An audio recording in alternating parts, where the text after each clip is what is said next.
चलिए दोस्तों, welcome back to this particular video of index 38। जो हमने शुरुआत की थी इंडेस 38 की, वो अब कंप्लीट होने को है। ऑलमोस्ट आप ये कैलकुलेट कर सकते हैं कि आपके पास में इंडेस 38 का लास्ट लेक्चर है। पढ़ाने में क्या बाकी रहता है मेरे, तो यहाँ पे मेरी तरफ से एक छोटा सा कंसेप्ट है। कंसेप्ट जैसे ही मैं वो पढ़ा दूंगा, कंसेप्चुअली आपके पास में जो पार्ट है इंडेस 38 का, वो कंप्लीट हो जाएगा।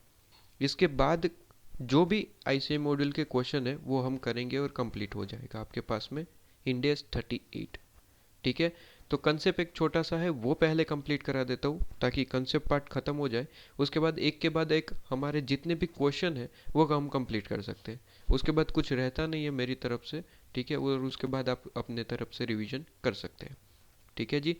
तो यहाँ पे मेरे साथ आ जाइए। कंसेप्ट में एक मुझे बस कंसेप्ट करवाना है जिसका नाम है इम्पेयरमेंट लॉस। वैसे मैंने लास्ट लेक्चर में ही आपसे ये डिस्कस किया था कि इम्पेयरमेंट लॉस जो इंडेस 36 में आप पढ़ेंगे मेरे साथ डिटेल में। बट मैंने लास्ट लेक्चर में एक बात कही थी कि आपको इम्पेयरमेंट लॉस से रिलेटेड एक छोटी सी बात जो यहाँ पे पढ़नी पड़ेगी, क्योंकि इस पे 20 क्वेश्चन है आपके आईसीएम मॉड्यूल में। तो उसे सॉल्व करने के लिए जितनी कंसेप्ट की ज़रूरत है वो हम यहाँ पे पढ़ेंगे। और बाकी का तो पूरे का पूरा डिटेल इंडेस है आपके पास में, इंडेस 36 है। तो वहाँ पे पूरे के पूरे यहाँ पे चीज़ें आपको देखने को मिल जाएगी। ठीक है, तो फिलहाल इम्पेयरमेंट लॉस में वही पार्ट यहाँ पे हम समझ रहे हैं जो हमारे इंडेस, आपके पास में ये जो इंडेस है इसमें जिसकी ज़रूरत है। ठीक है, तो जितनी यहाँ पे ज़रूरत है उतनी यहाँ पे पढ़ेंगे। राइट, उसके बाद जो आपके पास में 36 में हम देख लेंगे। ठीक है, तो मेरे साथ हेडिंग आप देंगे इम्पेयरमेंट लॉस, टॉपिक का नाम है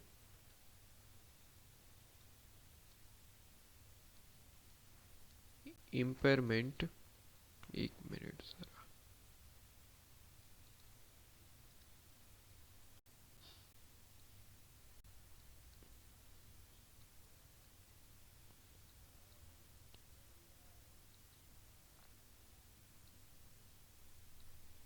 इम्पेयरमेंट लॉस। ठीक है, अब अपने रेफरेंस के लिए यहाँ पे ये लिख सकते हैं कि ये जो इम्पेयरमेंट लॉस है, वैसे तो आप डिटेल में कहाँ पे पढ़ेंगे सर, इंडेस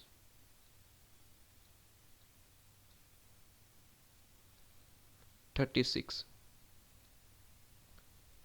ठीक है, इंडेस 36 में आप इसको डिटेल में पढ़ेंगे।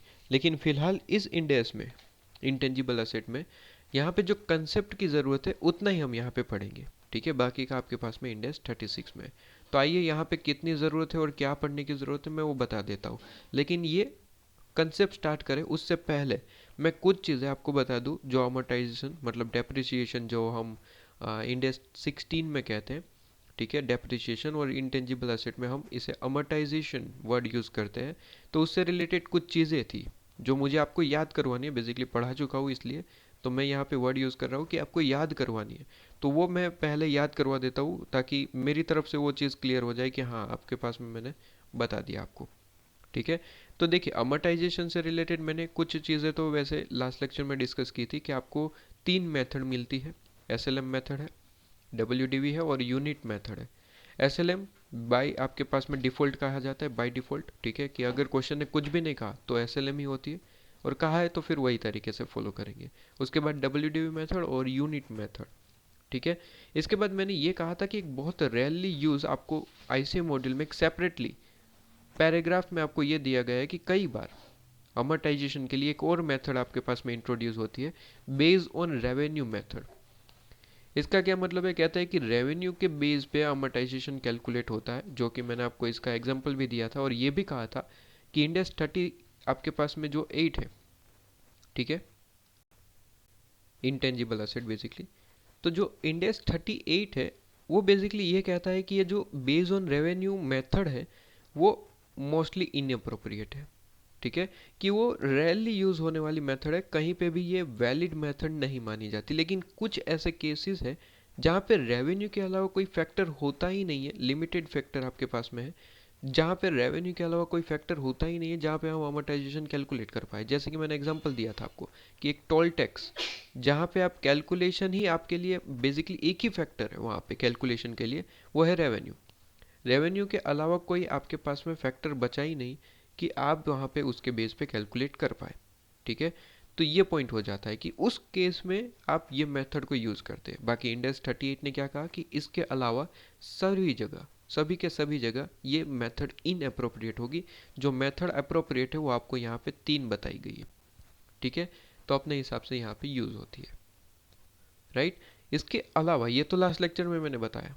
अब जो मैं बता रहा था कि कुछ चीज़ें और याद करवा दूँ तो मेरे हिसाब से तो ये चीज़ ख़त्म हो जाए, तो फिर मेरी तरफ से कोई बाकी बचेगा नहीं कोई टॉपिक। ठीक है, इसके बाद इम्पेयरमेंट लॉस बता दूंगा और काम ख़त्म मेरी तरफ से।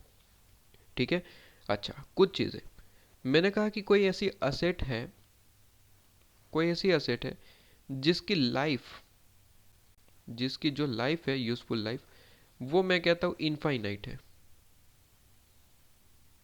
ठीक है, वैसे ये फाउंडेशन लेवल से आप पढ़ के आते हैं कि अगर कोई ऐसी एसेट है जिसकी लाइफ इनफाइनाइट है तो क्या उस पर डेप्रिसिएशन या फिर अमोर्टाइजेशन कैलकुलेट होगा? आंसर इज नो सर, उस पर कभी भी डेप्रिसिएशन या फिर अमोर्टाइजेशन नहीं आएगा। ये चीज़ आपको पता थी लेकिन मैंने याद करवा दी। ऐसे ही चीज़ 2-3 पॉइंट और याद करवा दूँ तो काम खत्म हो जाए। ठीक है, एक और चीज़ जो मैं आपको बताना चाहता हूँ, कहते हैं कि सर आपके पास में कई बार ऐसा होता है कि असेट की वैल्यू जो है, फॉर एग्जाम्पल 5 लाख रुपए, बट उसकी रेसिडुअल वैल्यू, फॉर एग्जाम्पल 5 साल की लाइफ है, 5 साल के बाद उसकी residual value for example 10 lakh रुपए। तो यहाँ पे क्या होता है कि जो वैल्यू है असेट की उससे ज़्यादा तो आपको वापस मिलने हैं। ठीक है, 10 लाख रुपए आपको वापस मिल जाने हैं, उसकी प्रेजेंट वैल्यू में कन्वर्ट करोगे तो ऑब्वियसली 5 लाख से ऊपर जा रहा है। तो फॉर एग्जाम्पल कि आपकी कैरिंग वैल्यू से ज़्यादा आपकी रेसिडुअल वैल्यू है। मैंने कहा कि जो कैरिंग अमाउंट है, कैरिंग अमाउंट, वो कम है और रेसिडुअल वैल्यू ज़्यादा है। आरवी मैं कह देता हूँ फिलहाल के लिए कि आरवी ज़्यादा है और कैरिंग अमाउंट कम है, तो आपकी कॉस्ट ही कम है, उससे ज़्यादा तो फ़ायदा होने वाला है। तो यहाँ पे डेप्रिसिएशन या फिर अमोर्टाइजेशन नहीं आएगा। डेप्रिसिएशन या फिर अमोर्टाइजेशन कब आता है? जब आपकी कॉस्ट जो है असेट की वो कम हो रही है। ठीक है, तो आपके पास में क्या होता है सर? अमोर्टाइजेशन या फिर डेप्रिसिएशन का कंसेप्ट आता है। बट आपके असेट की यूज़ करने के बाद भी आपको उससे ज़्यादा पैसा मिलने वाला है, तो फिर किस तरीके से आप अमोर्टाइजेशन की कैलकुलेशन करेंगे? नहीं हो सकती। ठीक है, तो एक और चीज़ आपके पास में जो फाउंडेशन लेवल से वैसे पढ़ के आते हैं ये चीज़ कि आपकी कैरिंग अमाउंट से ही ज़्यादा आपके पास में रेसिडुअल वैल्यू है, तो अमोर्टाइजेशन या फिर डेप्रिसिएशन का कंसेप्ट ही नहीं आता है। ठीक है, और एक और चीज़, ठीक है, 3 पॉइंट मुझे बताने थे, ये तीसरा पॉइंट अब बता रहा हूँ। ये पहला पॉइंट मैंने ये बताया कि इनफाइनाइट लाइफ है तो ये आपके पास में कंसेप्ट नहीं आएगा। दूसरा मैंने ये बताया कि कैरिंग वैल्यू से ज़्यादा अगर आपकी रेसिडुअल वैल्यू है तो भी ये कंसेप्ट नहीं आएगा। और एक और चीज़ जो मुझे थर्ड पॉइंट बताना है, उसके बाद हम इम्पेयरमेंट लॉस का टॉपिक स्टार्ट करेंगे। एक और चीज़ जो मैं आपको बता रहा था, मैंने कहा आपसे फॉर एग्जांपल, यहाँ पे मैं आपको एग्जांपल सिंपल तरीके से मैं बता देता हूँ। ठीक है, कि एग्जैक्टली इस पॉइंट, ये थोड़ा इंपॉर्टेंट पॉइंट है, इस पे क्वेश्चन आते हैं इसलिए, वैसे आपको पता होगा लेकिन फिर भी मैं आपको एक बार रिवाइज करवा देता हूँ। मैंने कहा कोई असेट है आपके पास में, असेट की लाइफ फॉर एग्जांपल 10 साल है, 10 ईयर्स। आज वो दिन है जहाँ पे आपने असेट परचेज करी है। फॉर एग्जांपल इसका रेसिडुअल वैल्यू वैसे नील है, ज़ीरो है। तो इतना ही अगर क्वेश्चन पूछूं और मैं कहूँ कि सर डेप्रिसिएशन निकालिए, मैंने और कुछ नहीं कहा, तो ऑब्वियसली सर आप एसएलएम बेसिस पे आप अपना डेप्रिसिएशन निकालेंगे कि एसेट की वैल्यू जितनी भी होगी। फॉर एग्जांपल मैंने 5 लाख कह दिया तो 5 लाख डिवाइड बाई 10 ईयर्स करेंगे और हर साल उतना आप डेप्रिसिएशन चार्ज करेंगे।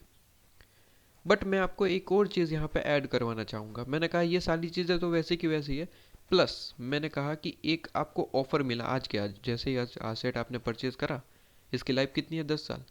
आज आपको एक और ऑफर मिला, कोई पर्सन है जो आपके पास आया, पर्सन जो आपके पास आया, आपको कहा कि सर 5 साल बाद, ठीक है, आफ्टर 5 ईयर, 5 साल बाद वो आपके पास आएगा और इस असेट को परचेज करेगा फॉर एग्जाम्पल 6 लाख रुपीज में। वैसे ही इस असेट को आपने परचेज करा फॉर एग्जाम्पल 10 लाख रुपीज में। ठीक है, कितने में परचेज करा है? 10 लाख रुपीज में आपने परचेज करा है। एक ऑफर आपको मिला है कि अगर आप चाहे तो 5 साल बाद आप ये कॉन्ट्रैक्ट कर सकते हैं बेसिकली कि ये पर्सन आपके पास में आएगा, 6 लाख रुपए आपको पेमेंट करेगा और आपको क्या करना है, ये असेट उसे बेच देना है। मतलब 5 साल आप यूज़ करेंगे, उसके बाद बेच देंगे। आपने कहा कि ये तो बढ़िया ऑफर है, 5 साल बाद अगर मुझे 6 लाख रुपए मिल रहे हैं तो ये तो बढ़िया है। 6 साल मतलब 5 साल तक मैं अपना यूज़ कर सकता हूँ असेट का, और उसके बाद 6 लाख में हम इस असेट को बेच देंगे। तो आपने कहा ठीक है, ये तो बढ़िया है, यही करेंगे।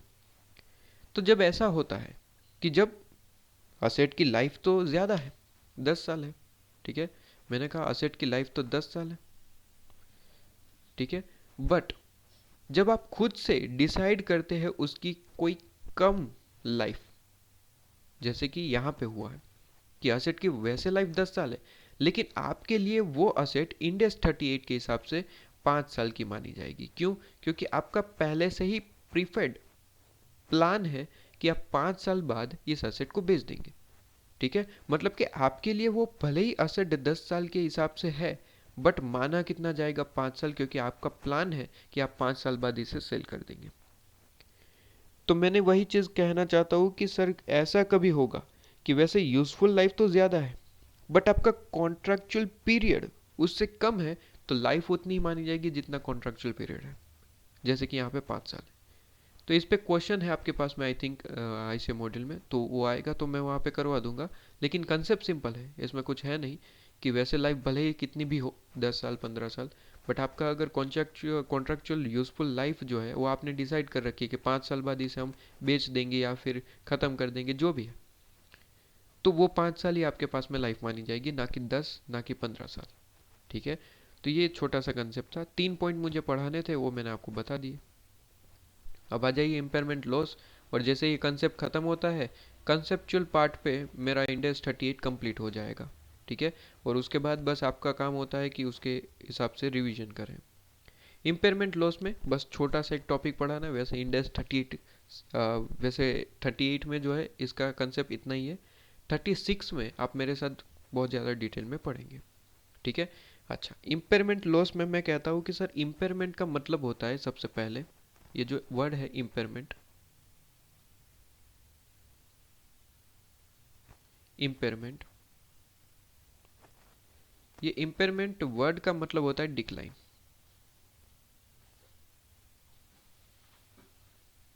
ये इम्पेयरमेंट वर्ड का मतलब होता है डिक्लाइन, मतलब कम होना। तो इससे क्या मतलब है? मैंने कहा कि सर आप समझिए कि असेट है, असेट है जिसकी वैल्यू है 10 लाख रुपीज। ठीक है, अब उसकी वैल्यू निकाली गई, ठीक है, और वो निकल के I for example 8 lakh rupees. ठीक है, वैल्यू निकाली गई फॉर एग्जाम्पल फेयर वैल्यू, उसकी निकाली गई 8 लाख रुपए। तो ये आपके पास में क्या है सर, 2 लाख रुपए का लॉस हो गया, 10 लाख रुपीज़ का लॉस हो गया। अब इसे आप कैसे करते थे कैलकुलेशन, मुझे याद करवाइए। तो आपके पास में एक टॉपिक पढ़ा था आपने इंडेक्स 16 में भी और यहाँ पे भी 38 में। कौन सा टॉपिक? कहते हैं कि sir revaluation topic. Subsequent measurement में आपके पास में दो टॉपिक थे, कॉस्ट मॉडल और रिवैल्यूएशन मॉडल। आपने मेरे साथ रिवैल्यूएशन मॉडल में ये टॉपिक पढ़ा था कि जहाँ पे असेट की वैल्यू जितनी भी है, ठीक है, उसकी फेयर वैल्यू निकाली जाती है, या तो फेयर वैल्यू उससे ज़्यादा होगी या फिर कम होगी। इक्वल है तो तब तो कोई क्वेश्चन ही नहीं था। मैंने इंडेक्स 16 में भी आपको बहुत बढ़िया तरीके से पढ़ाया था। इनफैक्ट आपके पास में ये मैंने चीज़ 5 से 6 बार आपको आई थिंक मैंने डिटेल में पढ़ाई थी। ठीक है, इसलिए इंडेक्स 16 में हमें ज़्यादा टाइम लगा, 38 में उससे बहुत ज़्यादा कम टाइम लगा। ठीक है, तो ये ही इम्पोर्टेंस था इंडेक्स 16 का। तो मैंने कहा कि यहाँ पे फॉर एग्जाम्पल फेयर वैल्यू कम आई है, तो आप क्या करते थे सर, 2 लाख रुपीज़ को PNL में चार्ज करते, एक एंट्री पास करते थे। ठीक है, कि आप यहाँ पे लिखते थे कि PNL account debit to asset. ठीक है, और इसकी जो लॉस की एंट्री है वो उसे पास करते थे। ऐसा ही कुछ करते थे। फॉर एग्जांपल फेयर वैल्यू ज़्यादा आती तो क्या करते सर, रिवैल्यूएशन सरप्लस में डाल देते। ठीक है, और असेट की जो वैल्यू है उसे इंक्रीज कर देते, तो asset account debit to revaluation surplus. ऐसी जनरल एंट्री भी मैंने आपको लिखवा रखी है और इस पे क्वेश्चन भी करवाए थे। यहाँ पे मैंने आपको 38 में भी वो क्वेश्चन करवाया है, जहाँ पे आपको जनरल एंट्री यूज़ करनी है। तो दोनों ही इंडेक्स में मैंने करवा दिया है। ये कंसेप्ट बेसिकली आपके पास में, अगर मैं खुद चेक करूँ तो आपके पास में 6-7 बार मैंने ये कंसेप्ट को बहुत ज़्यादा डिटेल में पढ़ा चुका होगा। इतनी बार रिवीजन कोई नहीं करवाता, यहाँ पे हमने किया है। अब इस कंसेप्ट में जहाँ पे फेयर वैल्यू वर्ड है, ये जो वर्ड है फेयर वैल्यू, उस वर्ड को अगर मैं चेंज कर दूँ, ये जो फेयर वैल्यू आपने वर्ड देखा, ठीक है, इस वर्ड को मैं कैंसिल करके यहाँ पे अगर मैं लिख दूँ रिकवरी वैल्यू, क्या वर्ड लिखा मैंने, रिकवरी वैल्यू, ठीक है, रिकवरी वैल्यू या फिर रिकवरेबल वैल्यू, ठीक है। तो रिकवरी वैल्यू अगर मैं वर्ड लिख दूँ इसके अलावा, ठीक है, तो ये कंसेप्ट आपके पास में बेसिकली देखिए, ये पहले मैंने जो फेयर वैल्यू वर्ड लिखा वो कौन सा कंसेप्ट था, रिवैल्यूएशन का कंसेप्ट, रिवैल्यूएशन कंसेप्ट,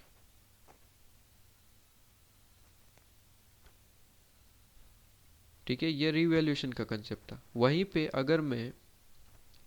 अगर मैं रिवैल्यूएशन वैल्यू जो आपके पास में मतलब फेयर वैल्यू जिसे हम कहते हैं, फेयर वैल्यू को हटा के, ठीक है, रिकवरी वैल्यू या फिर रिकवरेबल वैल्यू वर्ड यूज कर दूं, सब कुछ सेम, बस वर्ड मैंने चेंज कर दिया। जो रिवैल्यूएशन वैल्यू आप कहे या फिर फेयर वैल्यू कहे, उसे मैंने चेंज करके रिकवरेबल वैल्यू वर्ड यूज कर दिया, तो वो कंसेप्ट बन जाएगा इम्पेयरमेंट लॉस का, इम्पेयरमेंट लॉस। इसका मतलब सर कि जहाँ पे आप रिवैल्यूएशन कंसेप्ट में जर्नल एंट्री करते थे, फायदा होता था तो रिवैल्यूएशन सरप्लस और लॉस होता था तो पीएनएल, बस उसके जगह इम्पेयरमेंट लॉस वर्ड यूज करेंगे, सेम जर्नल एंट्री, कोई फर्क नहीं। बस जो एक चीज़ मुझे ये बतानी है कि इम्पेयरमेंट का लॉस मैंने लिखवाया कि इम्पेयरमेंट वर्ड का मतलब क्या है, तो मैंने लिखवाया कि डिक्लाइन। तो जब डिक्लाइन होगा तो ही इम्पेयरमेंट लॉस का कंसेप्ट आएगा। अगर फायदा हो रहा है तो कभी भी इम्पेयरमेंट लॉस यहाँ पे उसे कंसीडर नहीं करेगा, उसे इग्नोर करेगा।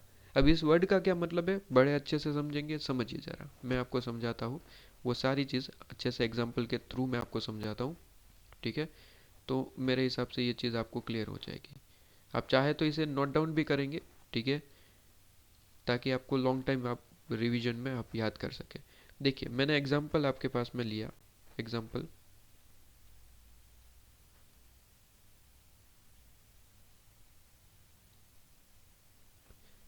सबसे पहले मैं रिवैल्यूएशन सरप्लस, जो रिवैल्यूएशन आपके पास में कंसेप्ट है, ठीक है, सबसेक्वेंट मेजरमेंट का जो एक पॉइंट है, दो टॉपिक थे, कॉस्ट मॉडल और रिवैल्यूएशन मॉडल। तो रिवैल्यूएशन मॉडल पे जो आपके पास में पॉइंट था उसे रिवाइज करवाना चाहूँगा, जो हम पढ़ चुके हैं वैसे आपको याद ही होगा, लेकिन उसे रिवाइज करवाना चाहूँगा एग्जाम्पल के थ्रू। मैंने कहा एक असेट है आपके पास में, एग्जाम्पल नंबर 1, आपके पास में क्या है सर, असेट है, वैल्यू है ₹10 लाख, वैल्यू है उसकी ₹10 लाख, ठीक है। अब इसकी हम फॉर एग्जांपल रिवैल्यूएशन करते हैं, और फॉर एग्जांपल यहाँ पे आपके पास में दो केस बन गया। केस वन, केस वन आपके पास में है, केस वन जो फॉर एग्जांपल मैंने कहा कि रिवैल्यूएशन किया गया और फेयर वैल्यू निकल के आया फॉर एग्जांपल 8 लाख रुपीस। कितना सर, 8 लैक्स। और मैंने कहा कि sir case two, case two fair value निकल के आया फॉर एग्जांपल, फेयर वैल्यू निकल के आया फॉर एग्जांपल 10 लाख है तो 12 लाख कर देते हैं, ठीक है, या फिर 13 लाख कर देता हूँ, 13 लैक्स आपके पास में निकल के आया। अब केस वन का आंसर क्या होगा सर, सिंपल है। केस वन का आंसर आपके पास में क्या होगा सर, कहते हैं कि असेट वैसे 10 लाख रुपए की है, फिर इसका जो रिवैल्यूएशन किया गया है वो रिवैल्यूएशन अमाउंट या फिर फेयर वैल्यू 8 लाख रुपए निकल के आया। लॉस हुआ है सर, लॉस हुआ है तो आप क्या करते हैं सर, लॉस होता है तो आप उसे पीएनएल में चार्ज करते हैं, मतलब असेट की वैल्यू को कम करेंगे और पीएनएल में चार्ज करेंगे। तो आप बेसिकली इस तरीके की आप एंट्री करते थे, पीएनएल अकाउंट डेबिट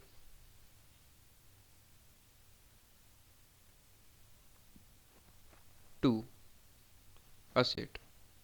अब इंटेंजिबल असेट है तो इंटेंजिबल असेट लिखेंगे, और टेंजिबल है मतलब इंडिया 16 का क्वेश्चन है तो टेंजिबल असेट लिखेंगे, ठीक है, प्रॉपर्टी प्लांट इक्विपमेंट वगैरह चीज़ें।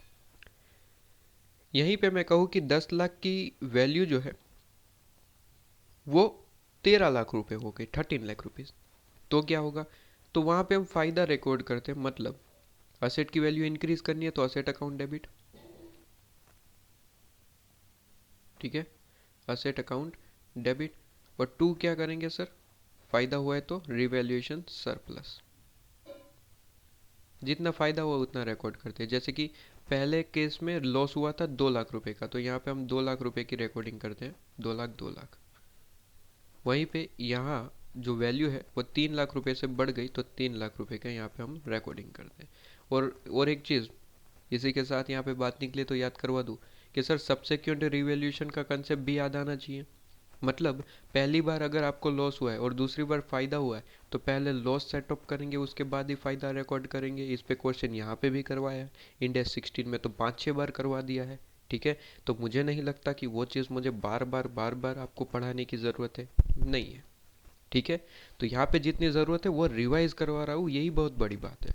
वरना तो नॉर्मली लेक्चर्स में तो आपको एक बार ही पढ़ाने के बाद ये कह दिया जाता है कि हमने ये पढ़ाया था, ठीक है। लेकिन फिर भी मुझे जैसा विश्वास लगता है कि आपको इतना याद रहता नहीं होगा, कुछ चीज़ें रिवाइज करवाने की ज़रूरत है, तो मैं वो करवा रहा हूँ। फिर आपके ऊपर है, फिर आप रिवीजन नहीं कर रहे तो वो फिर आपके ऊपर है कि मैं कुछ नहीं कर सकता उसमें, ठीक है ना। तो ये पॉइंट हो गया। तो ये मैंने कौन सा पॉइंट याद करवाया सर, जहाँ पे फेयर वैल्यू वर्ड यूज़ हुआ है, इसका मतलब है कि ये कौन सा कंसेप्ट है सर, ये कंसेप्ट ऑफ आपके पास में रिवैल्यूएशन मॉडल है। देखिए वर्ड क्या यूज़ हुआ है, फेयर वैल्यू। यहाँ पे भी अगेन वर्ड क्या यूज़ हुआ है सर, फेयर वैल्यू, ठीक है। तो फेयर वैल्यू वर्ड यूज़ हुआ है, और इसे मैं हाईलाइट करना चाहूँगा कि फेयर वैल्यू वर्ड हुआ है यूज़ आपके पास में। तो ये कंसेप्ट ऑफ रिवैल्यूएशन मॉडल है, रिवैल्यूएशन मॉडल। यहाँ पे इम्पेयरमेंट लॉस का कोई कंसेप्ट नहीं आता, कोई कंसेप्ट नहीं है। क्यों, क्योंकि यहाँ पे फेयर वैल्यू वर्ड है, ना कि रिकवरेबल वैल्यू। अब यहीं पे एग्जांपल नंबर 2 देखिए, मैंने कहा एग्जांपल नंबर 2, अगेन असेट है फॉर एग्जांपल 10 लाख रुपए का, असेट है ₹10 लाख,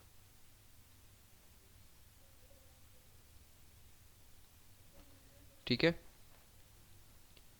अगेन दो केस मैंने बना दिए, ठीक है।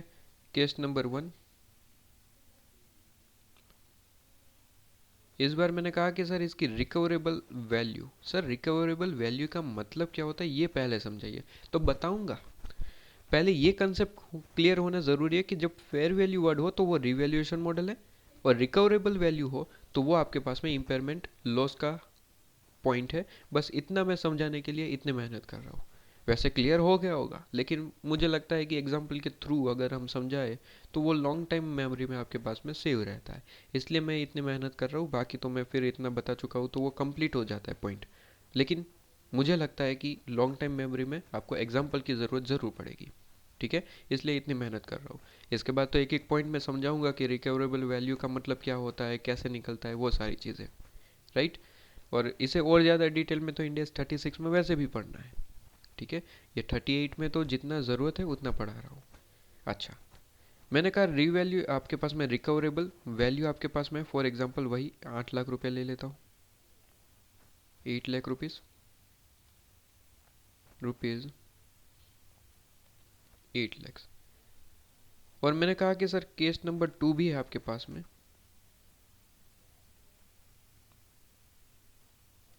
जहाँ पे रिकवरेबल वैल्यू फॉर एग्जांपल निकल के आई 13 लाख रुपीज़।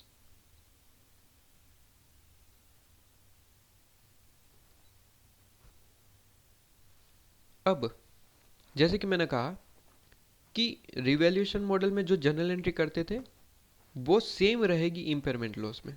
बस वर्ड यहाँ पे आप जो PNL लिखते थे उसकी जगह इम्पेयरमेंट लॉस लिखना है, और कुछ नहीं। और एक चीज़ मैंने आपको कही, दो ही पॉइंट कहे, एक जनरल एंट्री सेम है, बस इम्पेयरमेंट लॉस वर्ड यूज़ करना है। और दूसरा पॉइंट मैंने ये कहा कि सर इम्पेयरमेंट का वर्ड का मतलब है, इम्पेयर वर्ड का मतलब मैंने लिखवा है कि सर डिक्लाइन। तो जब वैल्यू डिक्लाइन होती है तभी इम्पेयरमेंट लॉस कंसेप्ट आता है। अगर बढ़ रही है वैल्यू, इंक्रीज हो रही है, तो इम्पेयरमेंट का कंसेप्ट सिंपली उसे इग्नोर करता है। ठीक है, जैसे कि केस नंबर 1 देखिए, वैसे असेट की वैल्यू 10 लाख है, लेकिन रिकवरेबल वैल्यू कितने की निकल के आई? 8 लाख रुपए। तो सर यहाँ पे तो वैल्यू डिक्लाइन हो रही है। अगर डिक्लाइन होती है, ठीक है, अगर डिक्लाइन होती है तो इम्पेयरमेंट लॉस कहता है कि आ गया हमें, ठीक है, और ये लॉस रिकॉर्ड हम करेंगे। लॉस रिकॉर्ड कितना करेंगे? जितना लॉस हुआ है। कितना हुआ है? कहते हैं 2 लाख रुपए का। तो जनरल एंट्री आएगी कि impairment loss debit to asset. Impairment loss account debit to asset. कितने से? जितना लॉस हुआ है, 2 लाख रुपए।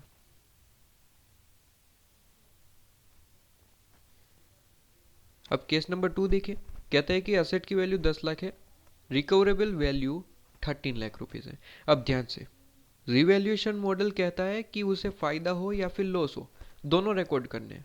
ठीक है, उसका एक अलग कंसेप्ट है। देखिए, ये रिवैल्यूएशन मॉडल और इम्पेयरमेंट लॉस, ये कंसेप्ट में कोई सिमिलरिटी नहीं है।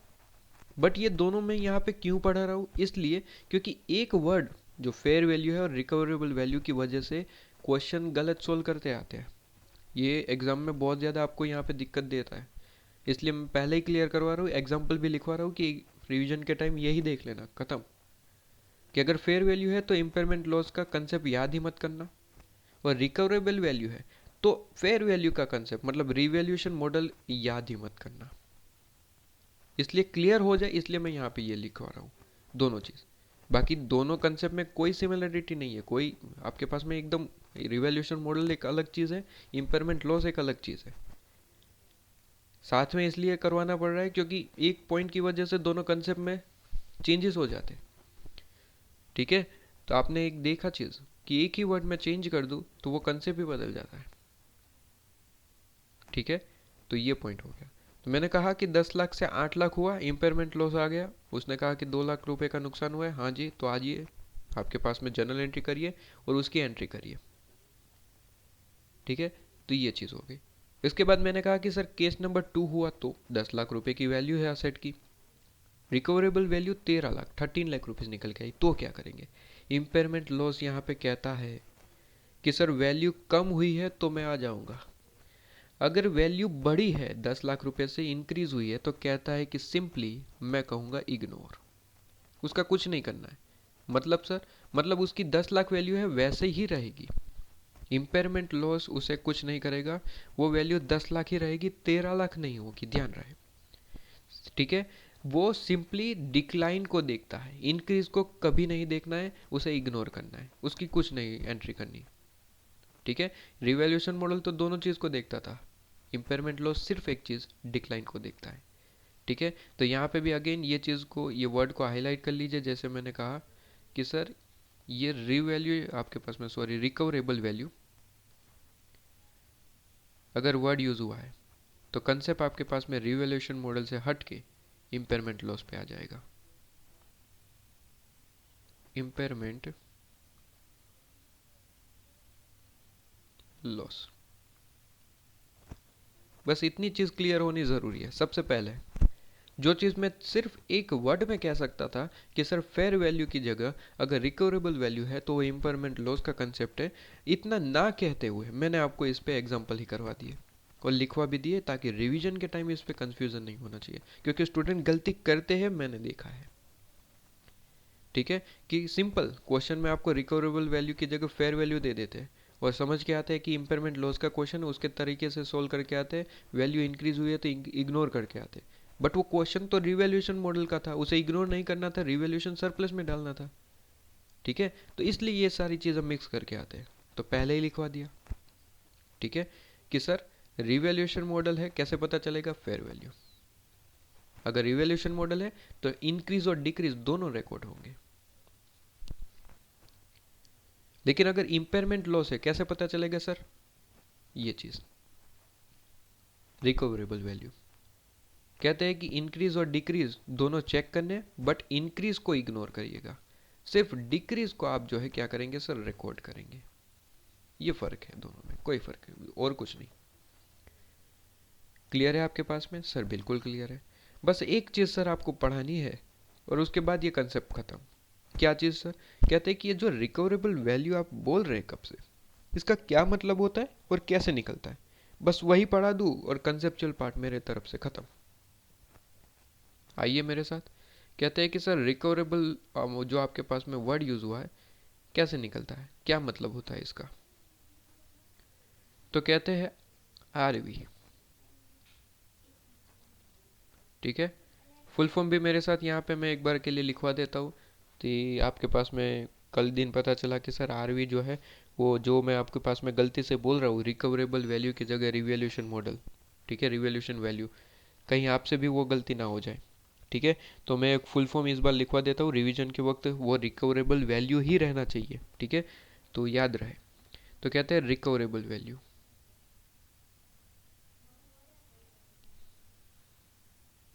रिकवरेबल अमाउंट कह सकते हैं या फिर वैल्यू, आर ए या फिर आर वी, आपकी मर्जी। शॉर्ट फॉर्म तो वैसे एग्जाम में अलाउेबल ही नहीं है, तो आर वी तो लिखने का कोई क्वेश्चन ही नहीं होता, ठीक है। फेयर वैल्यू ही लिखिए, जहाँ पे एफ वी नहीं लिख सकते फेयर वैल्यू लिखना पड़ेगा, आर वी नहीं लिख सकते रिकवरेबल वैल्यू ही लिखना पड़ेगा। तो एग्जाम में तो शॉर्ट फॉर्म का कोई मतलब पॉइंट ही नहीं है, एग्जाम में तो फुल फॉर्म ही लिखना पड़ेगा, तो इसका कोई यहाँ पे कंसेप्ट बनता नहीं है, ठीक है ना। तो वो तो अभी मैं आपको पास में लिखवा रहा हूँ। तो मेरी तो एडवाइस है कि आप, मैं शॉर्ट फॉर्म लिख रहा हूँ, आप तो फुल फॉर्म ही लिखिए, तो कोई दिक्कत ही नहीं है। एग्ज़ाम टाइम में आपके पास में जो रिवीजन कर रहे हैं तब आप फुल फॉर्म ही देखिए, तो कोई दिक्कत ही नहीं है, एग्ज़ाम में शॉर्ट फॉर्म लिखने की कोई गुंजाइश ही नहीं है, ठीक है। चलिए, तो ये मैं कह रहा था कि सर रिकवरेबल अमाउंट या फिर वैल्यू का क्या मतलब होता है। तो मैंने कहा कि बहुत ज़्यादा सिंपल, रिकवरेबल वैल्यू का सिंपल सा मतलब पहले समझिए, उसके बाद मैं जो इंडेक्स 36 कहता है वो मैं समझाऊंगा। 36, इंडेक्स 36 इम्पेयरमेंट लॉस जो इसकी डेफिनेशन देता है वो मैं समझाऊंगा। इंडेक्स 38 में इसकी ज़रूरत है, इसलिए 36 का कुछ यहाँ पे पार्ट यहाँ पे पढ़ा जा रहा है इम्पेयरमेंट लॉस का। सिंपल सा पहले मतलब समझिए, उसके बाद इंडेक्स 36 के हिसाब से क्या होता है इसका मतलब समझेंगे। सर रिकवरेबल वैल्यू का मतलब होता है कि जिस असेट की आप बात कर रहे हैं, ठीक है, जिस असेट की आप बात कर रहे हैं उस असेट को या तो बेच दिया जाए तो कितना अमाउंट रिकवर होगा, या फिर अगर फ्यूचर में उससे जो जनरेट होने वाली इनकम है वो प्रेजेंट वैल्यू में कितनी होगी, वो अमाउंट दोनों में से जो हायर है उसे हम रिकवरेबल वैल्यू कहते हैं। और इंडेक्स 36 भी इसी यही डिफाइन करता है। क्या डिफाइन कर रहा है? मैंने कहा कि सर रिकवरेबल वैल्यू का मतलब होता है, रिकवरेबल वैल्यू का मतलब होता है, कहता है कि sir higher of, recoverable value जो है वो हायर है किस चीज़ का सर? हायर ऑफ दो चीज़।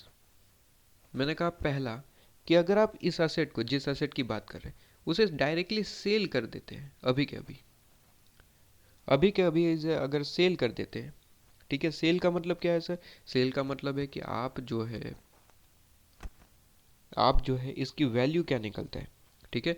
मतलब कि सेल का मतलब फेयर वैल्यू, मार्केट में इसकी वैल्यू कितनी चल रही है, फेयर वैल्यू, और कोई डिस्पोजल आपके पास में है कॉस्ट, ठीक है, माइनस कॉस्ट, कि आपने जो कॉस्ट इनकर करी है, तो बेसिकली आपके पास में वो सेल वैल्यू आ जाएगी, कि फेयर वैल्यू माइनस कॉस्ट। इसे और ज़्यादा डिटेल में इंडेक्स 36 में पढ़ेंगे, फिलहाल यहाँ पे इसकी ज़रूरत नहीं है, लेकिन था कंसेप्ट आपके पास में तो कुछ चीज़ें मैं लिखवा रहा हूँ, ठीक है। तो इम्पोर्टेंस तो यहाँ पे सिर्फ सेल है, इसका मतलब क्या निकल के आता है वो इंडेक्स 36 में है हमारे पास, लेकिन फ़िलहाल के लिए वो चीज़ लिखवा रहा हूँ कि हाँ 36 पढ़े तब कुछ ऐसा लिखा था तब याद आना चाहिए, ठीक है। चलिए, तो मैंने कहा कि आज के आज अगर सेल कर दो, सेल का मतलब फेयर वैल्यू, अगर कोई एक्स्ट्रा कॉस्ट है तो वो माइनस कर देना, ठीक है। बाकी फेयर वैल्यू है क्या है सर? सेल है, कि जो मार्केट में वैल्यू चल रही है उस पर अगर बेच देता हूँ तो वो कितनी वैल्यू है वो देखना है। और मैंने कहा कि दूसरी चीज़ कि अगर ये असेट हम यूज़ करते तो फ्यूचर में हमें कितनी इनकम जनरेट हो रही, ठीक है, उसकी प्रेजेंट वैल्यू। तो मैंने कहा present value of, present value of आपके पास में outflow, present value of outflow, ठीक है, प्रेजेंट वैल्यू ऑफ आउटफ्लो। तो बेसिकली वैल्यू कितनी यूज़ करके क्रिएट होगी उसकी प्रेजेंट वैल्यू निकालनी है, बेसिकली ये इंपॉर्टेंट है। उसकी क्या निकालनी है सर? प्रेजेंट वैल्यू, कितनी रिकवरी हो सकती है, ये इंपॉर्टेंट है। अब मेरा एग्जांपल भी देखिए, यहीं पे अगर मैं कहूँ कि फॉर एग्जांपल असेट की वैल्यू तो 10 लाख ही मैं रखता हूँ, यहाँ पे जो लिया था मैंने यही कहा कि सर असेट की वैल्यू कितनी है सर, 10 लाख रुपए है। ठीक है, असेट की वैल्यू कितनी है सर, 10 लाख रुपए। मैंने कहा सेल करने से आपको फॉर एग्जांपल मिल सकता है 6 लाख रुपए, 6 लाख। मैंने कहा, क्या कहा सर, अगर आज के आज इस असेट को बेच दूं तो 6 लाख रुपए मिलेंगे। सर 10 लाख रुपए की परचेज करिए, अगर अभी के अभी बेच दे तो 6 लाख रुपए मिलेंगे। हाँ, आप देखते ही है सर, मोबाइल फ़ोन में जनरली ऐसा होता है। अगर मोबाइल फ़ोन फॉर एग्जांपल 10,000 का लिया है, आज के आज बेचना है, आपने अभी लिया है और अभी के अभी बेचना है, फिर भी उसकी वैल्यू कम ही मिलेगी, उतनी नहीं मिलेगी। आप देखना है तो देख सकते हैं, पता ही है वैसे आपको। ठीक है, वह वो बात अलग है कि कोई जान पहचान है और उतनी ही वैल्यू में बिक गया तो बात अलग है। बट नॉर्मली क्या चल रहा है मार्केट में, अभी के अभी परचेस करते हो और आपको बेचना है, फिर भी उसकी वैल्यू कम होगी। ठीक है, हालांकि आपने उसे ओपन भी नहीं किया है फिर भी। राइट, ये है आपके पास में। तो मैंने कहा कि सर असेट 10 लाख रुपए की, ये तो जस्ट एग्जांपल है। ठीक है, तो ये 10 लाख रुपए की है, हमने परचेस करी। अगर आज के आज मुझे बेचना है तो 6 लाख रुपए लगेंगे, 6 लाख रुपए मुझे मिलेंगे। और दूसरा मैंने इसका प्रेजेंट वैल्यू ऑफ आउटफ्लो निकाला, फॉर एग्जाम्पल वो है 7 लाख रुपीज। तो यहाँ पे क्या किया जाता है सर, इम्पेयरमेंट लॉस ये कहता है कि असेट की वैल्यू जो है कितनी है सर, 10 लाख, वो ले लो एक तरफ रख दो। तो मैंने कहा कि सर ठीक है, असेट की वैल्यू कितनी है सर, असेट की वैल्यू, असेट की वैल्यू मतलब कैरिंग अमाउंट कह सकता हूँ या फिर carrying value, CV, carrying amount या फिर कैरिंग वैल्यू कितनी है सर, 10 लाख रुपए, 10 लाख।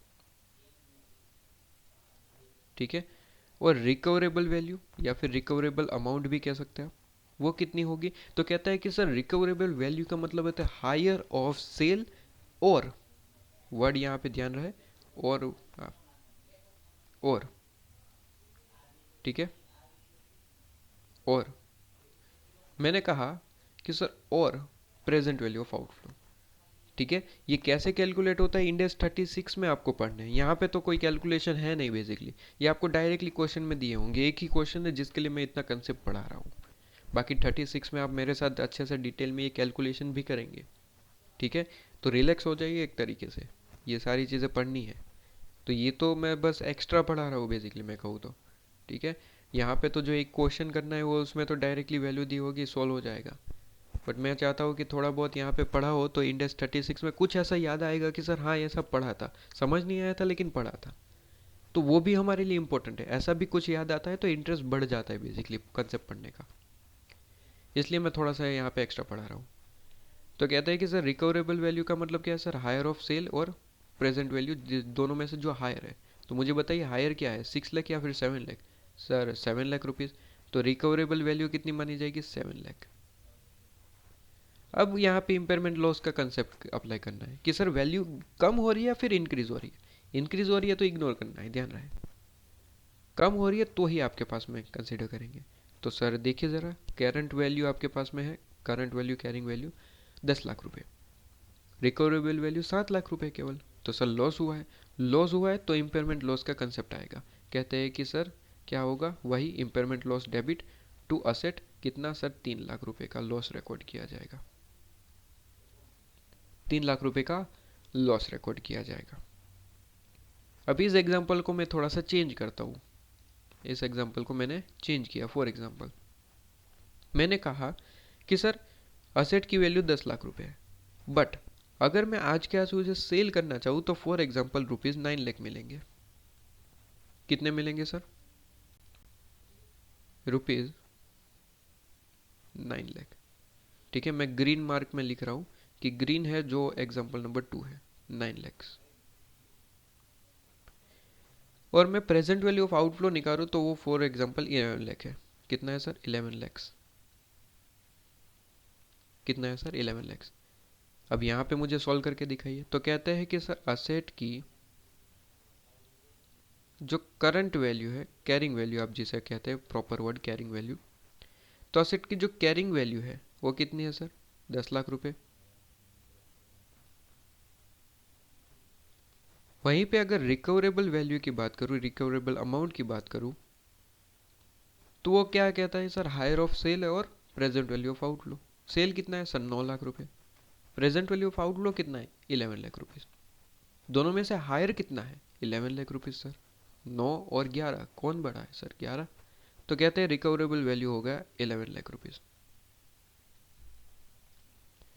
इम्पेयरमेंट लॉस का कंसेप्ट आएगा क्या sir, answer is no sir. क्यों, क्योंकि वैल्यू असेट की 10 लाख रुपए है, जबकि रिकवरेबल वैल्यू तो 11 है, ज़्यादा है आपके पास में। जब ज़्यादा होता है तो सिंपली इम्पेयरमेंट लॉस क्या कहता है सर, कंसेप्ट कहता है कि इसे सिंपली इग्नोर करेंगे। इग्नोर करने का मतलब है असेट 10 लाख में दिख रहा है, उतने में ही दिखेगा, कोई फ़र्क नहीं है, कोई फ़र्क नहीं है, उतने में ही रहेगा। क्या बात समझ में आ रही है। ये जो रेड है वो आपके पास में एग्जाम्पल नंबर 1 है, जो ग्रीन है वो आपके पास में एग्जाम्पल नंबर 2 है। ठीक है, तो ये आपके पास में एग्जाम्पल नंबर 1 हो गया, और ये आपके पास में एग्जाम्पल नंबर 2 हो गया, समझने के लिए। ठीक है, तो ये पॉइंट हो गया। तो ये पूरे का पूरा कंसेप्ट यहाँ पे मेरी तरफ से कंप्लीट हो गया, इतना ही पढ़ना था, बाकी सब इंडेक्स 36 में है।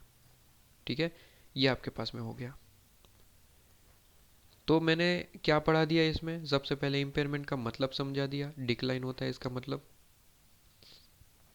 ठीक है, इसके बाद मैंने ये पढ़ा दिया कि सर रिवैल्यूएशन मॉडल और इम्पेयरमेंट लॉस का ये दोनों टॉपिक में कोई सिमिलरिटी नहीं है, बट आइडेंटिफाई करने का तरीका क्या है, तो मैंने वो पढ़ा दिया कि फेयर वैल्यू वर्ड है तो रिवैल्यूएशन मॉडल, और वहीं पे रिकवरेबल वैल्यू या फिर रिकवरेबल अमाउंट वर्ड यूज़ करा है तो वो इम्पेयरमेंट लॉस का कंसेप्ट है। रिवैल्यूएशन मॉडल का मैंने जो पॉइंट है वो रिवाइज करवा दिया, वैसे इंडेक्स 16 में, इंडेक्स 38 में, दोनों में हम क्वेश्चन के साथ पढ़ चुके हैं। इवन रिवैल्यूएशन मॉडल पे तो आई थिंक लास्ट लेक्चर में ही हमने इस पे क्वेश्चन किया था, तो वो मैंने रिवाइज करवा दिया। फिर इम्पेयरमेंट लॉस पे मैंने एग्जाम्पल के साथ यहाँ पे रिवाइज करवा दिया, तो वो पॉइंट भी कंप्लीट हो गया।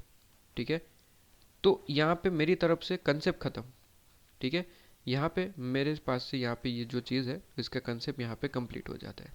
ठीक है, अब मुझे एक के बाद एक सारे क्वेश्चन कंप्लीट करवाने हैं, तो आप मेरे साथ आ जाइए। कितने क्वेश्चन बाकी है, एक के बाद एक कंप्लीट करते चलते हैं। ठीक है, आ जाइए, एक के बाद एक सारे कंप्लीट इलस्ट्रेशन नंबर 1 से ही देख लेते हैं।